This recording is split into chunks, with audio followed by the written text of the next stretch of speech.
জানেন ভাই, একটা মেয়ে বড় হলে সে তার মায়ের গহনা পায়, মায়ের শাড়ি পায়, কিন্তু একটা ছেলে বড় হলে সে তার বাবার ঋণ, পরিবারের ঋণ, এমনকি দায়িত্ব পায়। একটা ছেলে একটা মেয়ের জীবন কখনো এক হতে পারে না।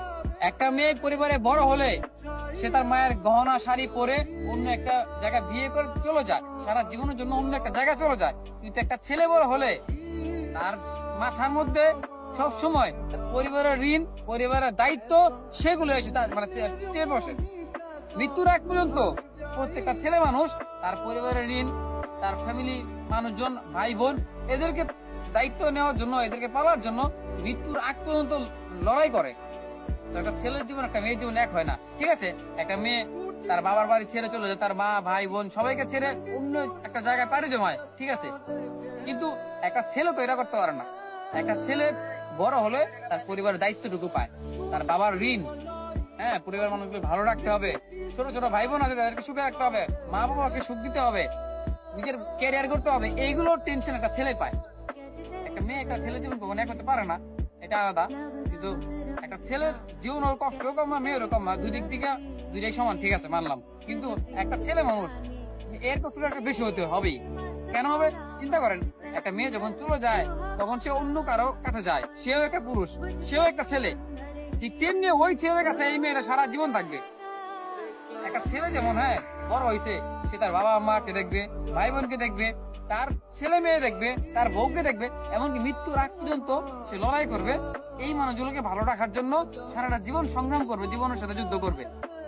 একটা মেয়ে তারা এটা করবে না। মেয়ে বড় হবে, তার মায়ের গহনা শাড়ি পেয়ে অন্য একটা ছেলের কাছে চলে যাবে, কিন্তু ওই ছেলেটাই এই মেয়েটাকে সারা জীবন আগলে রাখবে, সারা জীবন তার ছেলে মেয়েকে এবং তার এই মেয়েটাকে, হ্যাঁ, সারা জীবন রাখার জন্য, ভালো রাখার জন্য পরিশ্রম করবে, লড়াই করবে, বাস্তবতার সাথে লড়বে, নিজে খেয়ে না খেয়ে তাকে ভালো রাখার চেষ্টা করবে।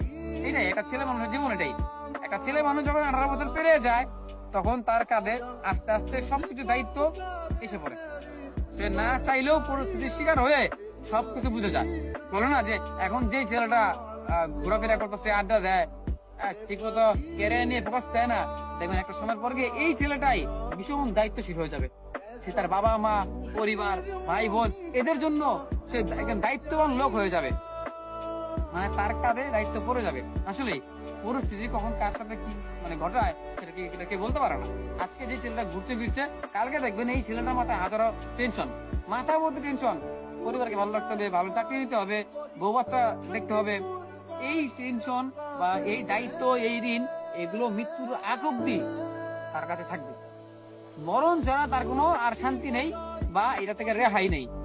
অতএব মৃত্যুর আগ পর্যন্ত প্রত্যেকটা পুরুষ মানুষই লড়ে যায়, কেউ কম কেউ বেশি, কিন্তু লড়ে যায়। পার্থক্য এটাই, কেউ কম করে কেউ বেশি করে, কিন্তু প্রত্যেকটা পুরুষই মৃত্যুর আগ পর্যন্ত তার কাছে দায়িত্ব লেগেই থাকবে, মাথা প্রতি টেনশন থাকবেই, এটা শেষ হবে না। একটা মেয়ে যেমন মায়ের শাড়ি গহনা পেয়ে অন্য জায়গায় বিয়ে করে চলে যায় এই ফ্যামিলি ছেড়ে, কিন্তু একটা ছেলে তো পারবে না। কারণ একটা ছেলে বিয়ে করলেও অন্য জায়গার একটা মেয়ে তার পাশে নিয়ে আসবে, আর তার সাথে তার মা বাবা আছে এখানে, তার ভাই বোন আছে এখানে, এগুলোকে দেখবে, তার বউকে দেখবে, তার সন্তানকে দেখবে, তাদের ভবিষ্যৎ চিন্তা করবে। অতএব ছেলের দায়িত্ব কখনো শেষ হবে না।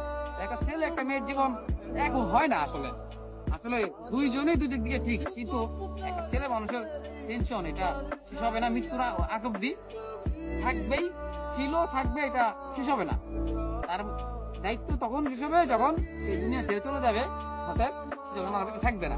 অতএব বিহাইত দিন প্রাণ আছে, নিঃশ্বাস আছে, দেখবেন তার দায়িত্বর কোনো শেষ নেই, দায়িত্ব শেষ বয়স অব্দি তাকে মানে ঘিরে রাখবে।